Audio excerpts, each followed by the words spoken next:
दिलगिरी व्यक्त करण्याचा प्रश्न नाही याच्यामध्ये. कारण मी पुन्हा सांगतोय, महाराज लेझिम खेळत होते. लेझिम हा आपला पारंपरिक खेळ आहे. महाराज कुठल्या अशा पुष्पाच्या स्टेप्स नव्हते घेत. हे सगळ्यांनी समजायला पाहिजे. आणि मी पुन्हा सांगतोय, आपली छावा ही फिल्म आहे, ती छावा शिवाजी सावंतांच्या छावा या कादंबरीवर बेस्ड आहे. इतिहासाला खूप वेगवेगळे पदर आहेत आणि प्रत्येक कादंबरीत वेगळं वेगळं लिहिलेलं आहे. त्याच्यामुळे आम्ही एक कादंबरी पकडून तिच्यामधनं हा सिनेमा बनवलाय. आणि तिच्यामध्ये एक जल्लोत्सव आहे. जेव्हा बुऱ्हाणपूर जिंकून आल्यानंतर महाराजांचा राज्याभिषेक सोहळा होणार असतो, त्याच्यामध्ये रायगडावर हजारो लोक जमलेत आणि त्याचा जल्लोष चालू आहे. आणि त्या जल्लोषामध्ये महाराज एक लेझिमचे 5 स्टेप्स घेतात आणि तेही मावळे त्यांना म्हणतात की महाराज आमच्यासोबत एखादी स्टेप घ्या ना.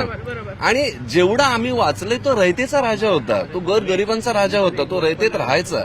ह्या उद्देशाने मी ते टाकलं होतं की हा रयतेचा राजा त्याच्या रयतेसोबत, मावळ्यांसोबत जर लेझिमचे 4 डाव खेळला तर त्याच्यात काय बिघडणार आहे.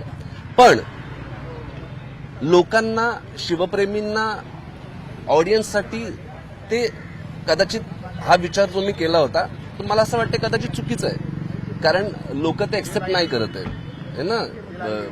कित्येक संघटना आणि पदाधिकारी यांना ते नाही आवडत आहे. त्याच्यामुळे तो सीन फिल्ममधनं गेला तरी फिल्मला काही फरक नाही पडत. कारण मेन इंटेन्शन काय आहे की शिवाजी महाराजांचा त्याग, त्यांचं बलिदान, त्यांची वीरता, त्यांचं शौर्य हे अख्ख्या जगाला कळावं.